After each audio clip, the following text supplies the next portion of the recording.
কাবিলার hype থেকে বের হওয়া না, আবেগপ্লুত হয়ে গেছে অনেক দর্শক দেখলাম। এবার ঈদে একটা করতেছি খালিদ, আরেকটা করতেছি হোসেনের গল্প। আস্তে আস্তে যদি কখনো সুযোগ থাকে সামনে, তখন সিনেমাতেও হতে পারবো। এটা ডিরেক্টর জানে ভাই, আমি জানি না। কাবিলার হাইপ থেকে বের হওয়া না, ব্যাপারটা ওরকম না। কাবিল একটা চরিত্র, এটা ব্যাচেলার পয়েন্টের একটা চরিত্র, খালিদ একটা নতুন চরিত্র। আমার একটা আনন্দের ব্যাপার হচ্ছে, আমি যখনই যে চরিত্রটা করি দর্শক সেটা রিসিভ করে, কারণ আমার কাজের সংখ্যা এমনিও কম থাকে।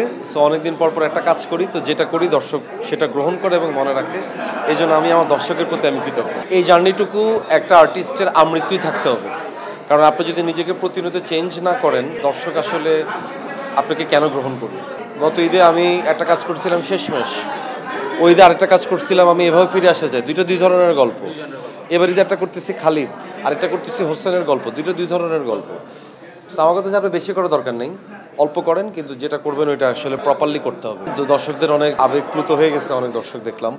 সো ভালো লাগলো যে এই ধরনের কন্টেন্টগুলো আমাদের দেশে এখন হচ্ছে। এটা ডিরেক্টর জানে ভাই, আমি জানি না। আসলে আমার কাজ হচ্ছে হাউস সুইটে অ্যাক্টিং করছি, দ্যাটস ইট। এখন ডিরেক্টর জানে যে সে আসলে BP5টা কী করবে। নমিভার কাজে তো সবসময় একটা থাকে না, যে একটা গ্র্যান্ড ব্যাপার থাকে আর কি, তো সেটাই সে করছে। এবং হয়তো আবার সামনের কাজে সে আবার এইটার থেকেও নিজেকে আবার ছাড়াই যাবে। ব্যাপারটা হচ্ছে যে আমি আবারও বলতেছি, দুই ধরনের চরিত্র, একটা খালিদ, একটা কাবিলা।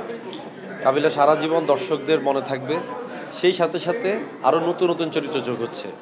আমার জন্য খুশির সংবাদ, আমাকে মানুষ কাবিলা বলেও ডাকে, খালিদ বলেও ডাকে, ড্যান্সার শাহ আলম বলেও ডাকে।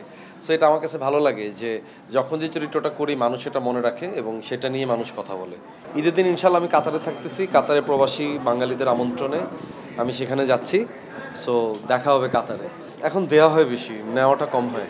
আমি এই যে আজকেও পাইছি সালামে, আমার আব্বা দিছে, আমাকে দিছে। বাবা মা যেটা, না না না চেকে না, বাবা মারা যেটা দেয় ওইটাই অনেক।